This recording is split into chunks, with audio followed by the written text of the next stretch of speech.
This is CHSR 97.9 FM here in Fredericton, New Brunswick, Canada. This is Python's Paradise, your film and music show. And folks, this is your host, Greg Gilbert, a.k.a. the Python Hyena. And I have a filmmaker on the phone with me today by the name of James Balsamo. Balsamo. Is that, did I mess that up again? No, you nailed it, Greg. Hey, everybody, James Balsamo here. Super excited. You know what? I'd tell you a joke about hockey, but it's pucked up. Yeah. Well, that joke is nothing but net. You know what? I think a lot of you are getting ready to come over here with the political situation right now. You know what? That's my joke, and I'm sticking with it. I'm sticking, that is.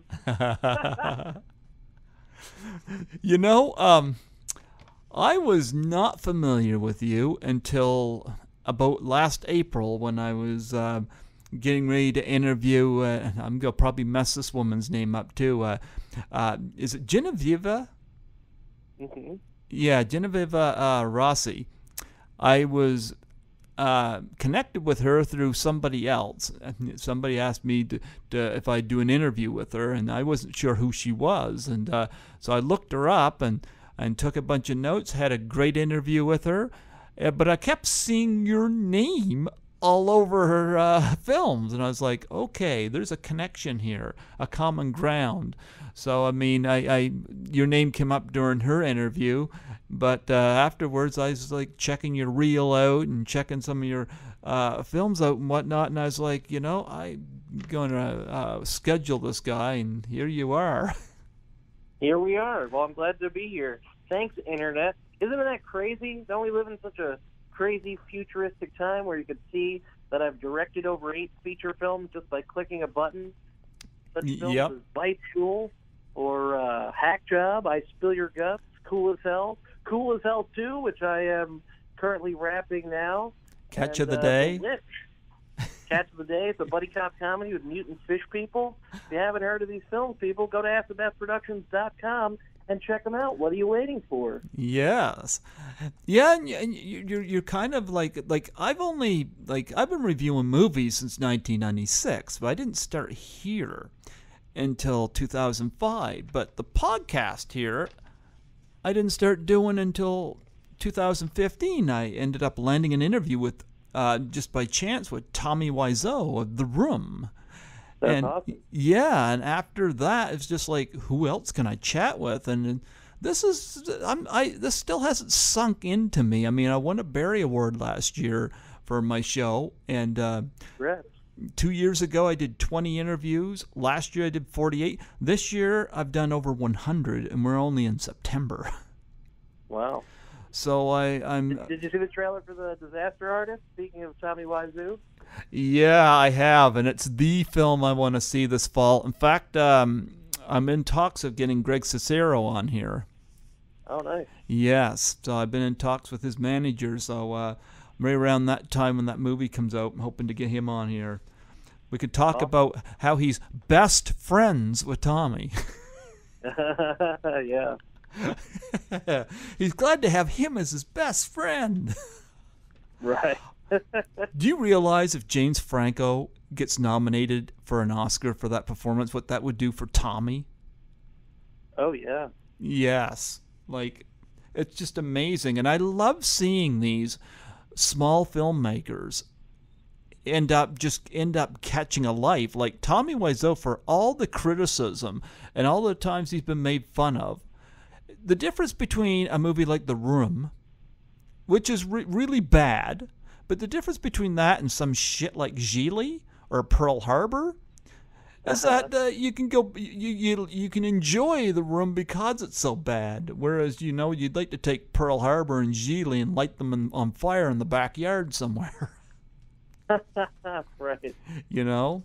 But I admire these filmmakers too, the indie ones. Like I just had Cody Knox on the other night talking about pro wrestlers versus zombies, and it's like they're like regular people like myself, and here we are in the age of the internet where I'm able to kind of go online and make connections with these people and get them on my show. And it's kind of surreal for me because I'm 45 years old, and I can remember a time where I couldn't do this unless I write a letter and stick it in the mailbox. Yeah, you don't look a day over 44. I don't know. But I know you've got a long credit list on IMDb, but I took and I listed your 10 directing credits because I know you starred in a lot of them, and I thought I'd focus on them. And Okay. yeah, but before I talk about them, I would love to hear a little bit about your background and how you got interested in film and how you got into film. Sure. Well, I've been acting since I was 8. I studied at Lee Strasberg in New York City, and I only just recently moved out to LA about 8 months ago. But I started acting as a kid, and I always wanted to make horror movies, but I didn't know anybody that made them.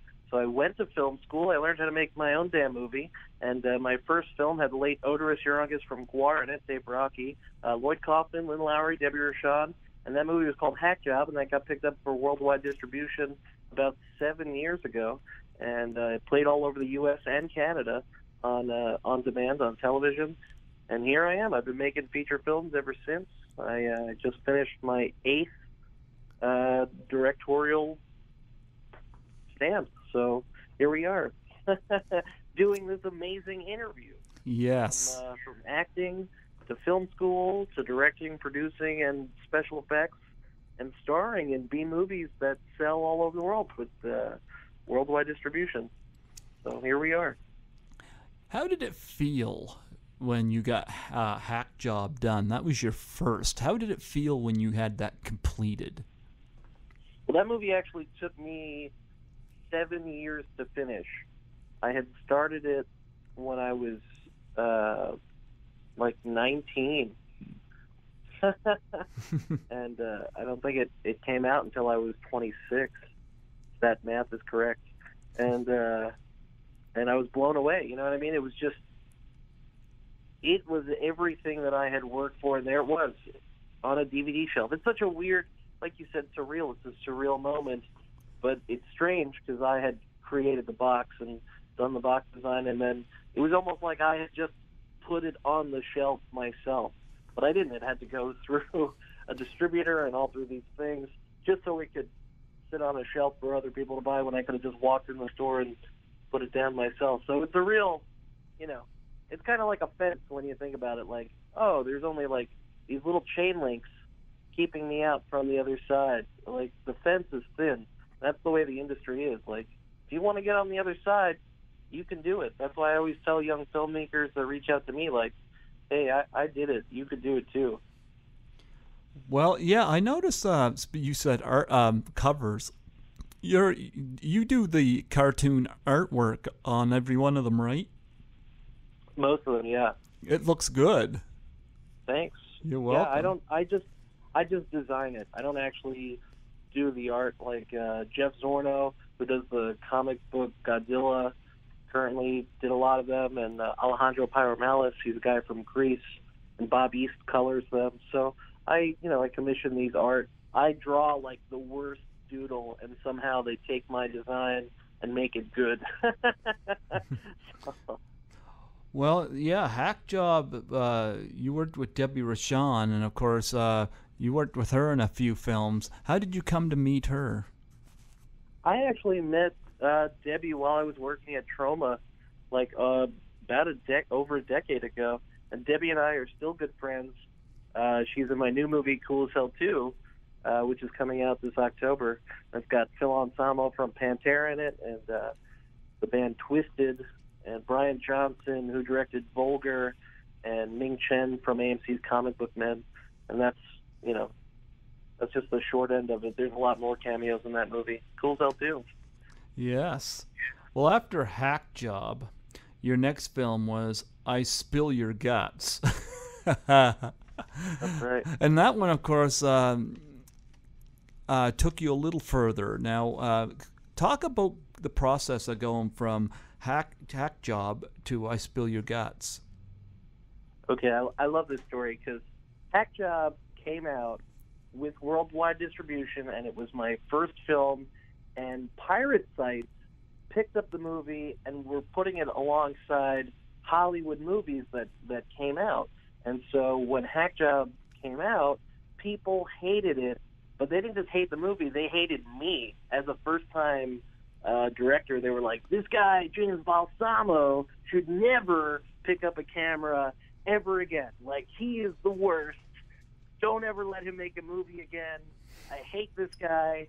I hate him. I hate him. And then I was determined to make a serious film because I had just made a movie that I wanted to make for fun.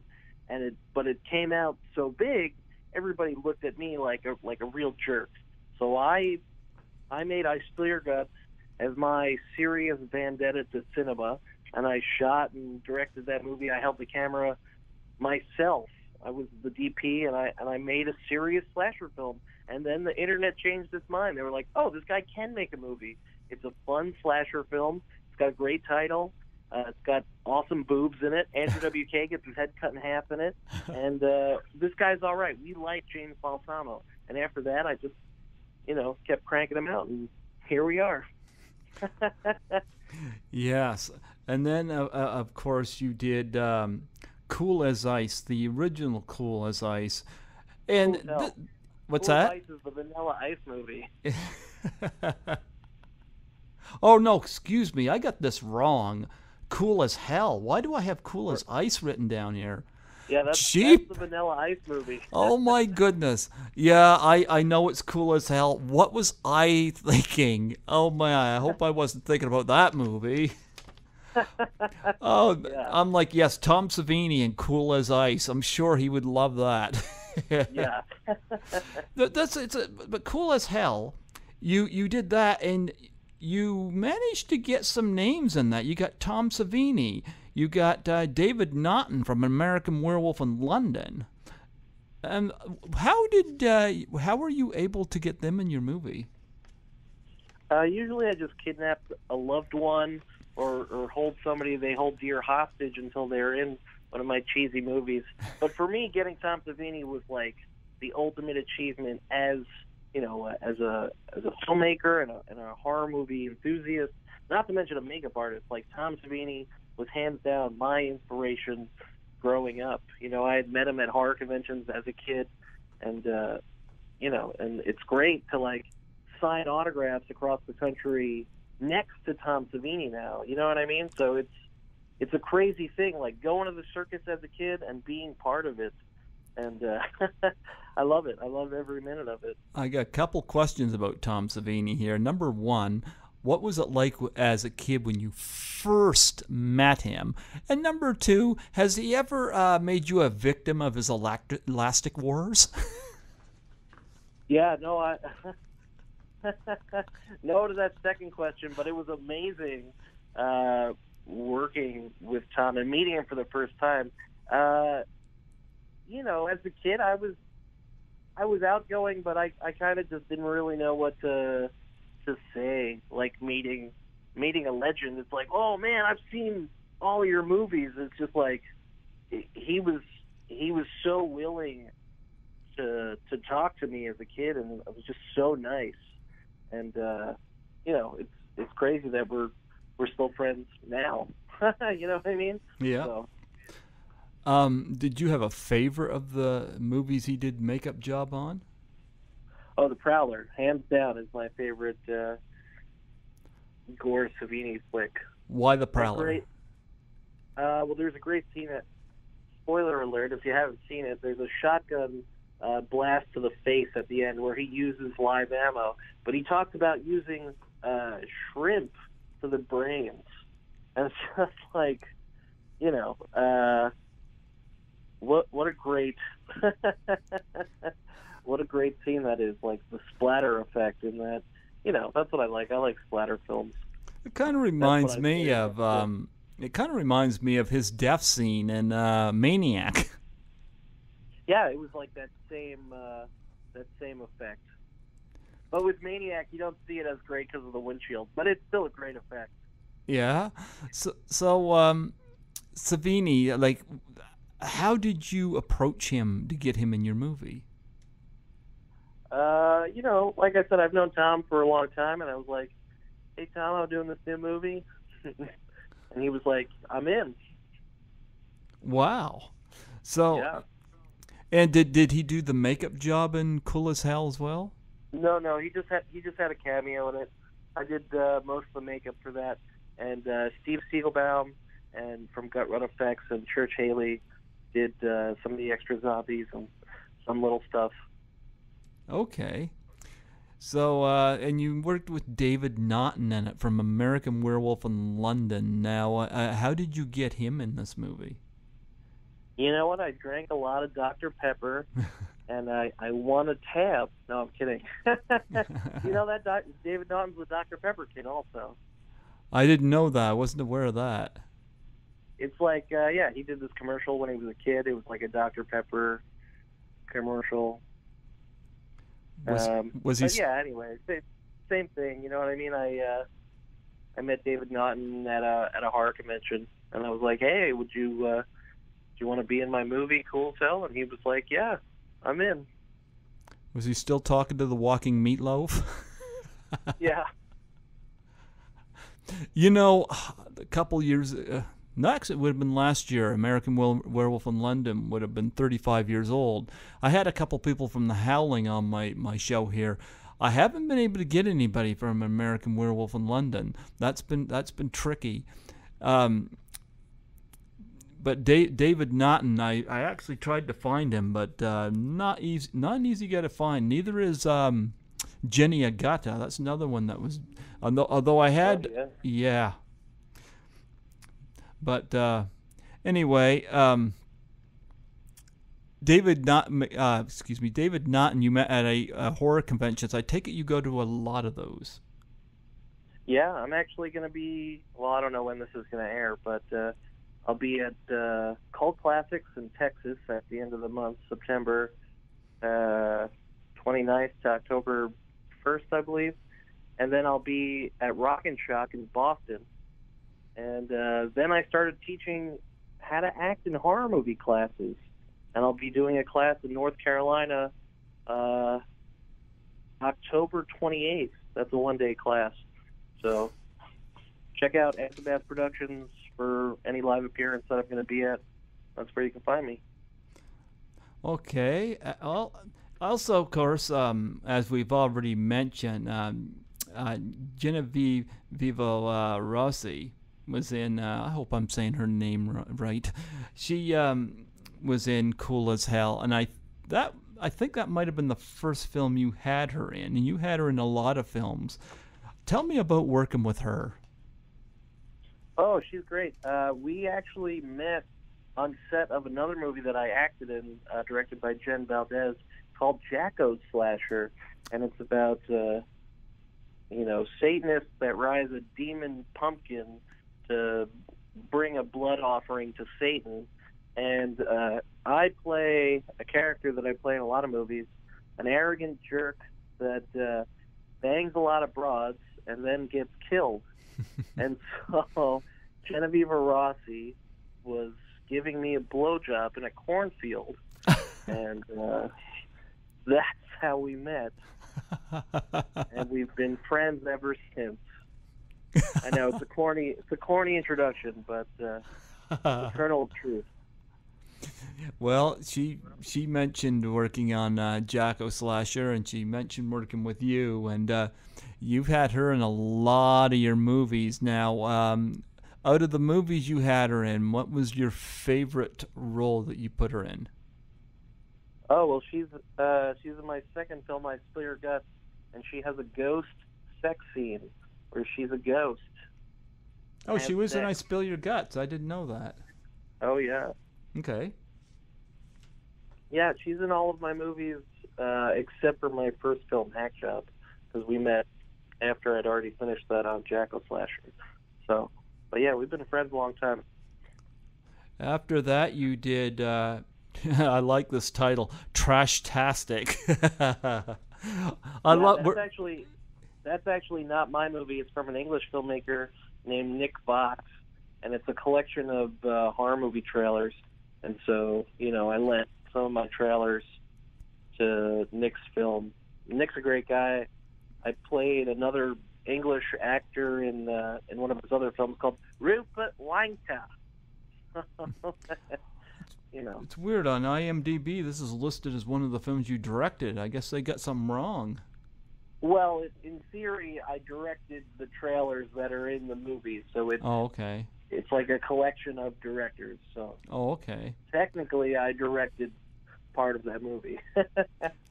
I'll tell you the film that caught my attention was Catch of the Day.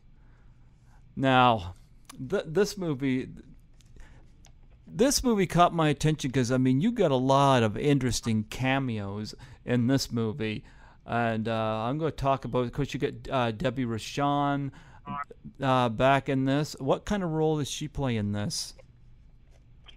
She's got a really great, funny scene in this movie. She plays a gypsy and is telling the love interest that the only way to keep her love life is if she licks a dried goat penis, which is a Slim Jim, which she proceeds to slap her in the mouth with this fake goat penis. It's hilarious. It's really funny. If you haven't seen it, check it out. Catch the Day. It's a buddy cop comedy. Jason Mewes from Jay and Silent Bob, Tony Todd, Jake the Snake Roberts, and me. It's fantastic. This is what grabs my attention. Like when I interviewed Genevieve Rossi, like I hadn't seen any of your movies, and I was like, you caught my attention, especially with some of these. I admire people who do something from scratch and is able to bring in some recognizable people. You know, of course Debbie Rochon, and of course you got Jason Mewes. Now, from the Jay and Silent Bob movies, you know, the Jay and Silent Bob Strikes Back. Now, as we always associate him with Kevin Smith. Now, you got him in your movies. Now, how did you get Jason Mewes for your movie? It's the same thing. I mean, I reach out to these people or their agents, and you know, that's what I do. I'm a filmmaker. What was he like to work with? Oh, Jason was amazing. He's a real funny guy, sweet guy. You know, and we've done a few conventions since we filmed that movie. So, you know, it's always great to see Jason on the road. This is the movie I'm most interested to see of yours, is Catch of the Day. Of course, you have Tuesday Night in it from the Elm Street movies. Yep. And Jennifer Banco are in the same scene. She's the kid from Texas 4, and she was in Friday the 13th, Part 7, The New Blood. I've had Lara Park Lincoln on. I have not yet had Jennifer Banco on yet, but I'm working on it. Yeah, she's great too. Yeah. And of course, you know, I'm a huge Jake the Snake Roberts fan. I've always liked him. I wish his wrestling career was a little more flashier at the end than when it was, but boy, he delivers a promo like no one else in wrestling, and always been a big fan. Tell me about his involvement in this film. Yeah, Jake is an awesome guy. I caught Jake at a great time, right when he got sober. I think Catch of the Day was like his second film he did back, and he's been doing a lot of them since then. So I feel like I helped pave the way getting Jake into, you know, his movie career. So it's great. It's great to see him anywhere. Like I said, I do a lot of conventions with a lot of these people. You know, they're good friends. You know what I mean? It's amazing. They're icons. And then, you know, you have a beer, you hang out. It's great to see these people on the road. Is that where you met Jake, at a convention? I met Jake at a convention, yeah, in Atlanta, actually. And his manager came up to my table and was like, "Oh, man, you make movies?" And I was like, "Yeah." He's like, "Oh, I represent Jake the Snake Roberts." And I was like, "Oh, cool. He's here?" I didn't even think I knew he was there. He was with Diamond Dallas Page, because Diamond DDP helped him get cleaned up. Mm-hmm. And, you know, he introduced me to Jake, and I said, "Hey, Jake, would you want to be in a movie?" And he was like, yeah. Did he DDT you and put the snake on you? He didn't. He actually had a broken arm when we filmed. So he played a used car salesman, and he has a sling on in the movie. Okay.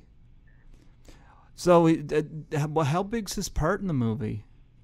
It's a cameo. Ah. Yeah. But did you utilize his great ability to cut these promos? Like you must have, because of his screen presence in wrestling. Did you utilize that? Oh yeah. I mean, Jake was amazing. Now, did he legend. did he improvise, or did he just go by what you wrote? A little bit of both. I usually give people like a loose outline, and I really hate filmmakers that are like, these are the lines, say them exactly. I think as a director, you should give an actor a little bit of leeway, as long as it makes the story make sense. As long as they have fun with it, I think the audience has fun with it. And so, I give Jake a jump off point, and he took it and ran. Well, I'm glad you got him in your movie. That really caught my interest with this film. And of course, Jennifer Bonco, again, I've heard that she's a lot of fun. Somebody I've interviewed earlier this year, Scotty McCoy, was very fond of her, and he's been in contact with her. What kind of part does she have in this film? She does a scene with Tuesday Night, and she plays my girlfriend that breaks up with me in the film, actually. Did that break your heart? Yeah, definitely. I mean, have you seen her? She is gorgeous. Well, you could go hook up with Lar, and that way, you get the older version. That's right. And Lar still looks stunning.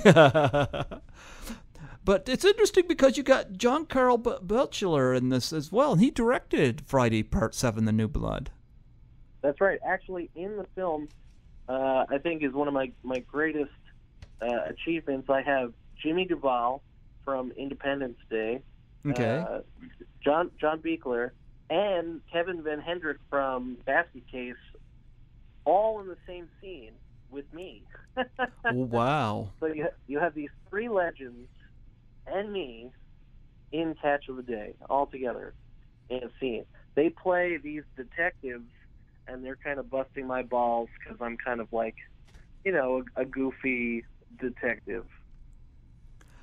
Are you going to get Jake in another movie? I hope so. I see him enough. Yeah, I think that is probably the movie that we don't like. I don't have television. I just watch my Blu-rays, so my access to your movies is very limited. But you caught my attention. I definitely think Catch of the Day is the film I'm probably most interested in, and I'm taking it's not just a buddy cop movie. It's a comedy as well, is it not? It is, yeah. So it's about me and my Asian police partner, and he's marrying my sister, and there's also a mad scientist that's creating mutant fish people. And so we have to solve this crime, and I have to deal with him talking about banging my sister. It's a fun, wacky movie. I want to see this. And of course, another film that caught my attention, and I know that Genevieve, again, messing with her name, she loved doing this movie, Bite School, your take on vampires. That's right. It's an education you could really sink your teeth into. Yes, and you had her in it, but you also had Ron Jeremy and John Dugan as well, from Texas Chainsaw Massacre. Yeah, and the late Herschel Gordon Lewis. Oh, why? Where do I know that name? He's the godfather of gore. He created Blood Feast, a number of Color Me Blood Red, 10,000 Maniacs. Okay, I know that one. John Doug, I had Terry McMinn on here a year ago this month, actually. And, of course, she was a meat hook victim in Texas Chainsaw. And, of course, John Dugan, all done up in that makeup. Almost Yes. almost unrecognizable. He was Grandpa in Texas right. Chainsaw. What was that like, experience having Grandpa on your movie? That was great. John actually punches me in the stomach in that movie. He doesn't try to whack you in the head with a hammer? Yes. No meat tenderizer for me. But yeah, John's great, and we're actually going to be doing that convention together, the Cult Classics Convention, September 29th to October 1st in Texas. So if you're in Texas and you want to see a real massacre, come see us. Absolutely. I got to reach out to him at some point, too, because I know Terry was throwing a bunch of names. There's somebody you should get in a movie, is Terry McMahon. She's awesome. Yeah. Yeah. And, of course, Ron Jeremy, the porn star himself. You got him. What was that experience like? Ron is hilarious. I mean, the man behind the meat is a funny guy. You know, he's a fun guy, and even when we were done filming, he was like, "That's it. I want to do more." So hopefully, I'll work with Ron again. He's a blast to hang out with. He knows how to party. Does Genevieve play a vampire in this? She plays an Elvira knockoff called Succarella, who shows a vampire movie starring adult film star, pro wrestler Jasmine St. Clair. I'm not familiar with Jasmine St. Clair. She wasn't in well, you should Google her, because Jasmine's still stunning. She wasn't in the WWE, was she not? She was in ECW. I loved ECW. That's Terry Funk territory. That's right. So she hung out with the Blue Meanie. She was like the Blue Meanie's manager, and there's a great clip of Rhino pile driving her like off the third turnbuckle. I'll tell you, somebody else hung out with the Blue Meanie too, a little too much. John Bradshaw Lacefield. Right. I guess he beat him up for real. Yeah. There'd be another wrestler for you to get in a movie. Is Terry Funk. That guy that knows how to have fun. Yeah. Legend. He's just up for anything. But give us a little take on the story behind Bite School. What's the movie about? Okay, so I play a playboy millionaire, Okay. and I lose my fortune from my grandfather, Herschel Gordon Lewis, unless I go back and get my GED.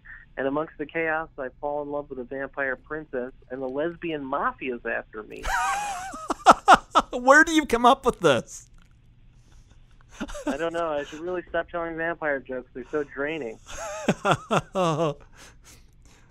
Keep going. Whet her appetite. Yeah, so this movie, I fight a 10-foot-tall, two-headed bat monster with a snake body and boobs, and I fight it with a toilet plunger sharpened into a vampire steak. I'm glad I contacted you. You've got some imagination. I don't know. I couldn't come up with this stuff. Thanks. Yeah, so for the movie, there's no CGI. We actually built this 10-foot winged bat, two-headed bat with tits, snake monster, and we hung it from a 30-foot crane. And so we had like 6 puppeteers operating the wings, and the dude in the crane like trying to maneuver it, and I'm at the bottom poking it with a toilet plunger sharpened into a steak. And yeah, I'm definitely, I gotta see this movie. This came highly recommended by Genevieve as well. It's fun. It's well, you've got an imagination, man. Like I said, I'm actually very interested to see these movies, and like I said, you came very highly recommended by Rossi, and I was like, I checked out your acting reel, and I've seen clips of the stuff you were in, because we don't have these movies here, and I'm like, you're an independent filmmaker who knows how to use his imagination to the heights. And I love the stories you're telling me about the stuff you create, because I couldn't do it myself, you know? Oh, thank you. I really appreciate that. You're welcome. Yeah, it's fun. I love what I do. You know, I love movies, and I just love being wacky. Well, I want you to keep being wacky. Don't stop. And of course, your next film, Killer Waves, also Rossi back in that. That's right. So that's about a killer in a deep sea diver suit killing surfers to make a human flesh surfboard. Tell me about Rossi's performance in this. She's not one of the victims, is she? She is. She plays one of the surfers, and the killer tells puns like "spear today, gone tomorrow."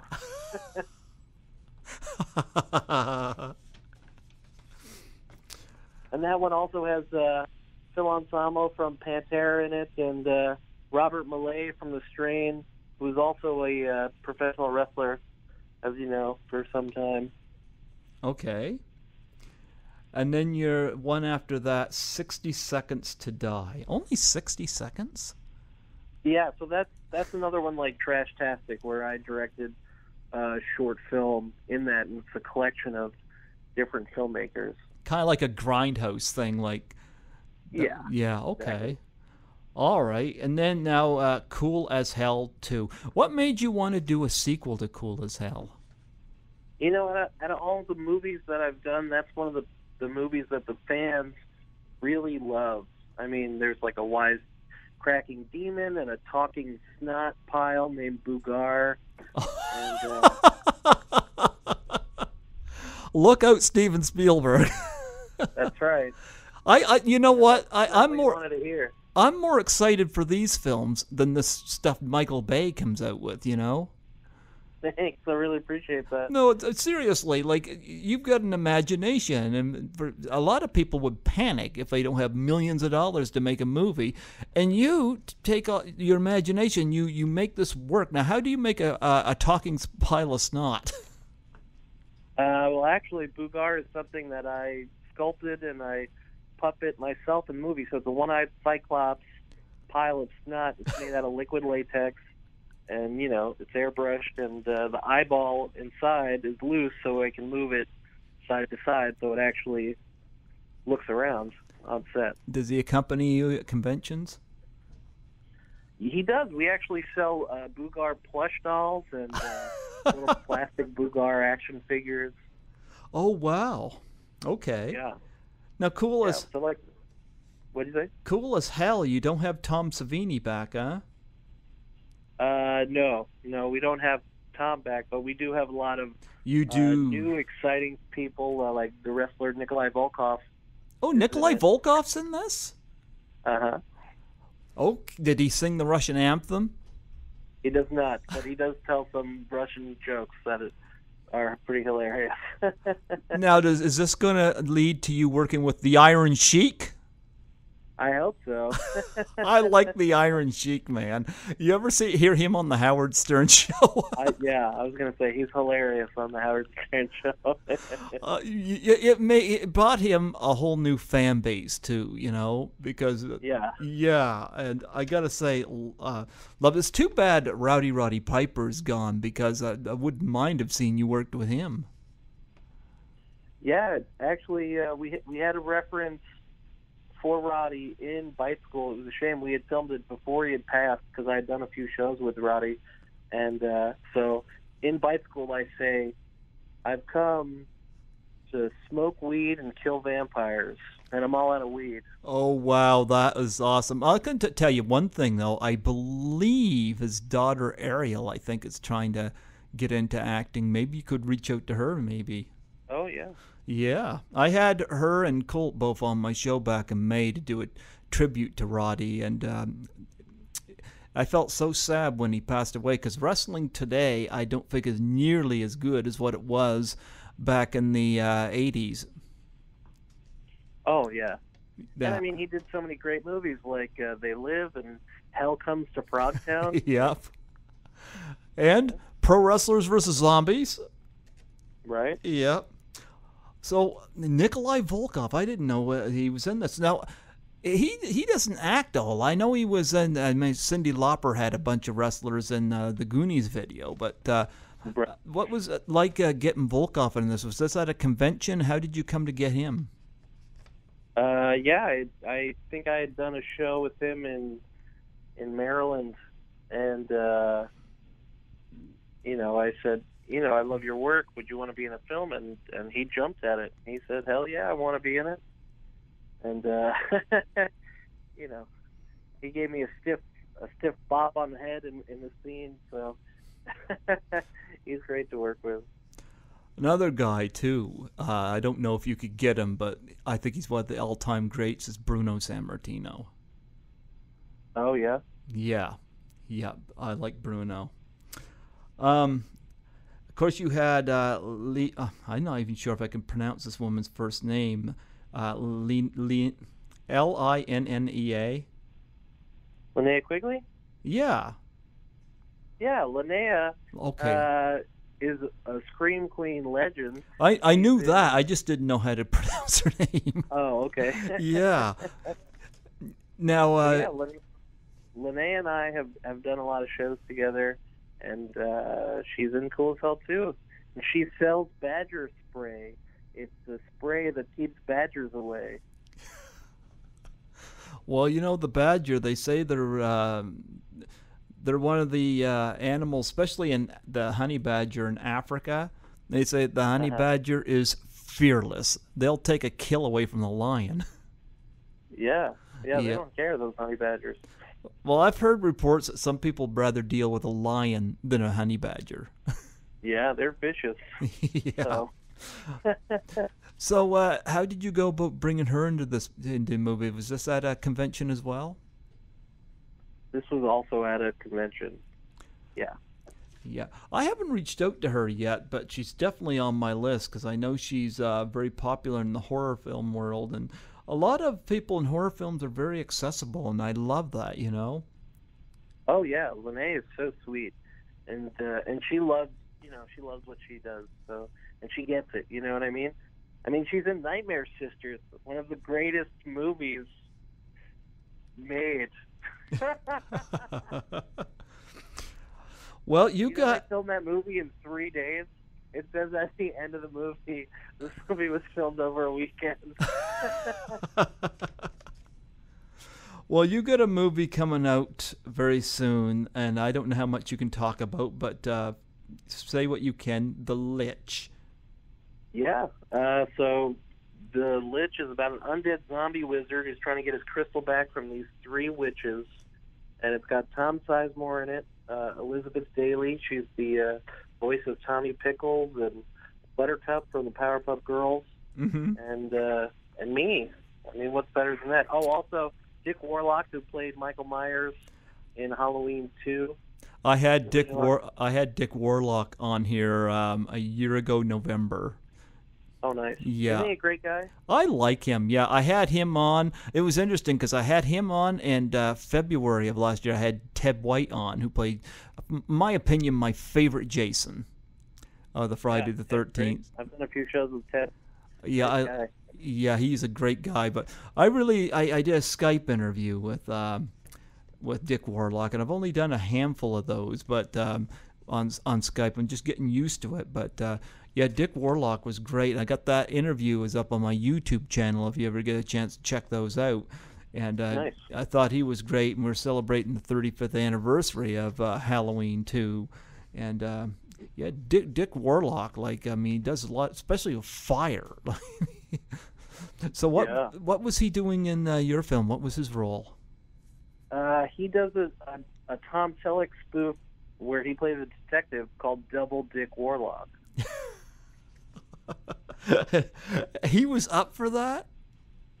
He loved it. Yeah, we had a good laugh. You know what? I did a show with Dick in Arizona, and I started telling him bad jokes. Because I wrote a bad joke book. It's got 100 bad jokes in it. It's called James Balsamo's Total Punishment. And that was it. Dick and I just hit it off. What was it like to work with Tom Sizemore? Amazing. Tom is so... I like his level of professionalism knows no bounds. I mean, he taught me some great blocking techniques. I mean, amazing. You know what I mean? There's a guy that worked with Spielberg and now has worked with me. So his career has run the gamut. Yep. Yeah. So out of all your movies, do you have a favorite? You know, they're all my children.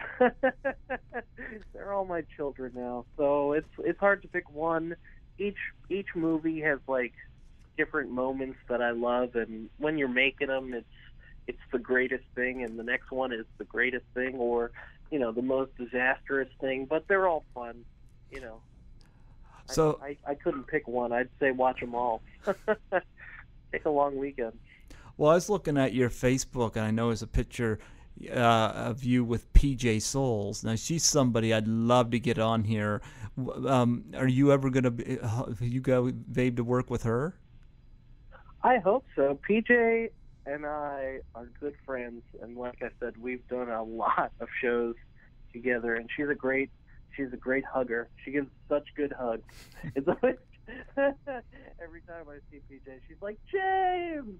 And gives me a big hug. So shout out to PJ Souls. I love PJ. I'm a huge PJ Souls fan. And I remember last year I had D. Young on from Rock and Roll High School. And oh, nice. Yeah, and D. Young did not know that there was a soundtrack to the movie. So I actually, I got one off Amazon, and I sent it to her because I knew she was going to send some pictures to me.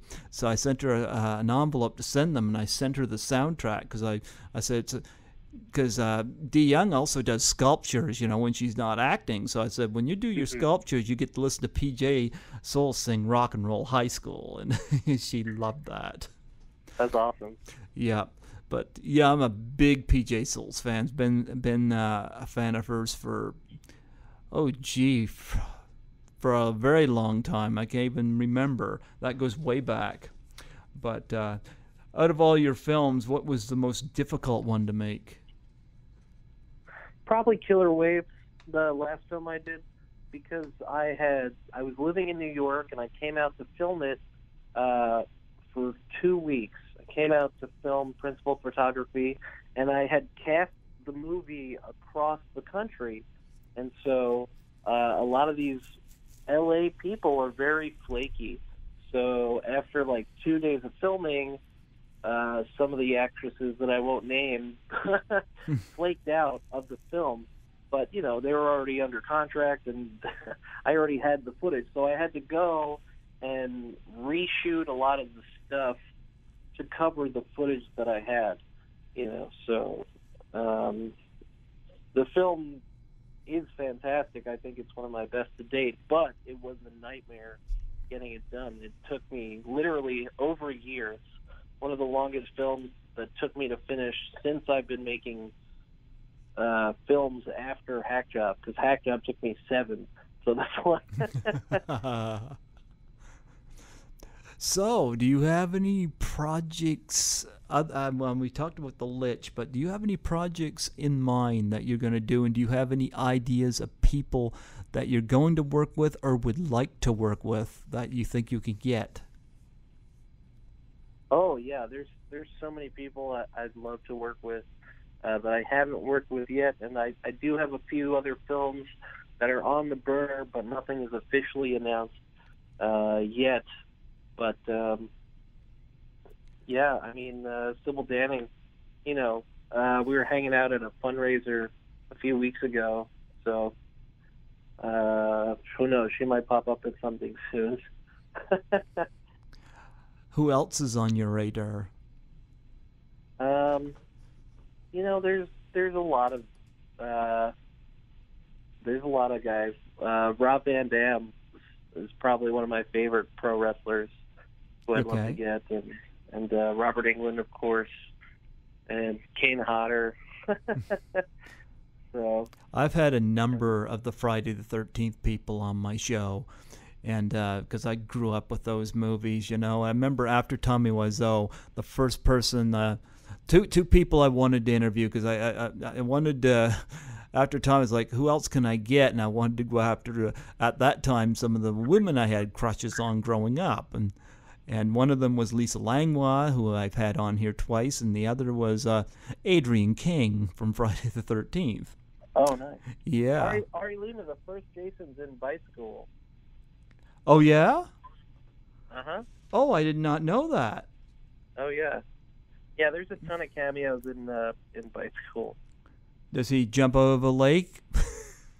He doesn't. He plays a mean keyboard, actually. He plays in a band called The First Jason. Yeah, I know that, yeah. Figure. Yeah. And so he has a live performance in the film.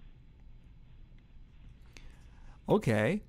So, and you want to work with Kane Hodder and Robert Englund. How high are the prospects for you to get those in one of your movies? You seem to be doing well with that. Well, I know Kane pretty well, actually. We do a lot of shows together. Mm-hmm. So, we'll see. Time will tell. And, I love making movies. So hopefully there'll be a ton of other people, Well, that's what I admire about people like yourself, because here we don't get a lot of films shot here, Mm-hmm. I don't know if you know where I'm located. I'm in New Brunswick, Canada. Uh-huh. Yep. I'd say about the closest we got to celebrities are the Trailer Park Boys. Are you familiar with them? Oh, yeah. Uh-huh. Okay, you got to get them in your movie. Oh, yeah, they're great. I think one of them's in Hobo with a Shotgun, right? Yeah. Well, that was shot in, I believe, Halifax, which is 4 hours away. And, Rob Wells, who plays Ricky, was in Hobo with a Shotgun. That was talked about a lot when that was... in fact, I got something emailed to me about being an extra in the film, but I just, I didn't want to drive 4 hours to be an extra in a movie, Right. Yeah, I mean, chances are you're not going to see me, and Right. but yeah, I enjoyed Hobo with a Shotgun. So yeah, that was a fun movie. Also, Vera Catherine Parks from Friday the 13th Part 3 is in Cool as Hell too. Also, so I've worked with a few Friday the 13th. Catherine Parks. She. I've had Catherine and Mary Stewart on here who said that one of the funniest people she worked with on Weekend at Bernie's was Catherine Parks. Yeah, she's great. Yeah. No, yeah, some of these people I got to reach out to too and get them on the show, but I do want to keep in touch with you. I got you on Facebook, but I want to keep an eye on the films you got. My apologies, I haven't seen any of your films, but take it as a testament to your ability as a filmmaker that you've got my attention. Oh, good. Yes, because we don't have video stores here anymore, and like I said, I don't have my television set up to watch television. Once I'm in the process eventually of making a move into the city, and when that happens, I'm hoping to get Netflix set up. Are any of your films on Netflix? Cool as Hell was on Netflix when it came out. It had a short run. That was over 4 years ago. But all my films are available on Vimeo on demand on the internet. So you go to acidbathproductions.com and you can see them all on digital HD right at your fingertips. I am going to do that. I want to check some of these out. Catch of the Day, Cool as Hell, I almost said Cool as Ice again, and Bite School. You've got a lot of all your creations. Now you've told me a lot of it. Strange create. What you think's your greatest achievement as a creation? And I'm talking about your monsters. Oh, well, in my first film, we built an 8-foot alien that actually ate Odorous Horungus from Guar. I think it's the only movie that kills Dave Brockie on screen. He gets eaten, and I made this monster with a crew. So it took about 4 of us, I think. I sculpted the face of it, and then we made these like 2 It had like volleyballs for eyes. And it had these like 30-foot tentacles that we hung from fishing line that, you know, wrapped around Dave, and then it ate him. It had like a big Muppet mouth. So, and like I said, that movie went out all over the world. It was literally like a duct tape and expanding foam wooden board monster, and it slayed Odorous Urungus. I mean, what's better than that? I like your drive, man, and I'm really glad I was able to reach out and have you come on here today. Special shout out and thanks to Genevieve Rossi for connecting me to you. And you've worked with her. I hope you continue to work with her. And yes, thank you to both of you, and thanks for all the kind words. It's been a blast. Sounds good. Appreciate it. Before I let you go, I would love it if you did a plug for my show. Sure. Go. Hey, everybody. James Balsamo here. You're listening to Greg Gilbert, Python. What was it? I'm sorry. Python's Paradise. Python Paradise. Okay. Take two. Hey, everybody. James Balsamo here. You're listening to Greg Gilbert on Python's Paradise in New Brunswick, Canada. One last question before you go. Out of all the roles you acted in, I know you act in a lot of your own movies. What role did you enjoy doing the best? Okay, I got this one for you. So I did a movie called MILFs versus Zombies. Yeah. I only do art, Greg. I only do art. So this is a Brad Twigg film. Brad's a good friend of mine. He's a director in Boonesboro, MD. So Brad came up with this idea where I have a sex scene with two Russian incestual sisters that want to have a three-way with me. And so I get handcuffed, and I'm having a three-way in this movie with these two sisters, and I've got my hands behind my back, and then a zombie comes in and bites my butt.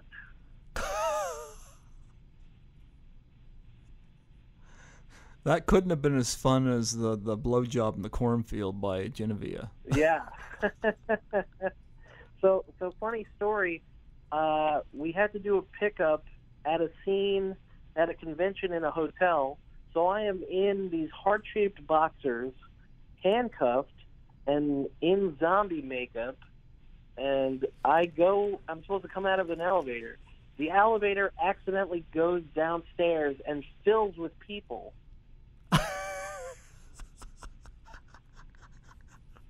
So I'm in my underwear, in zombie makeup, wearing handcuffs, and I'm in an elevator full of people. None of them are staring at you, right? Oh, no, they're like, we want to party with this guy. So it's always an adventure. Yeah, that was a fun movie. And that also has worldwide distribution. That sells in Walmart, Target. See me in MILFs versus Zombies. MILFs versus Zombies. Okay. Do we know any of the MILFs in that? I couldn't name anybody offhand. Okay. These titles. I thought Pro Wrestlers versus Zombies was a strange one. Okay. Yeah. Okay. Yeah. Well, James. That's just a movie I act in, though. I didn't direct or produce that. I just have You mean to tell me you acted in a movie, you didn't come up with that strange concept? Yeah, no, that one's not mine. That's all Brad. Well, James, I thank you so much for coming on here and promoting these interesting, intriguing horror films that you do. And I want to encourage you to keep your imagination active and keep doing what you're doing. Hey, Greg, thank you so much. It's been a blast. Appreciate it. Absolutely. We'll keep in touch. Sounds good, brother. All right. You take care. Take it easy. Yep. Bye. Bye.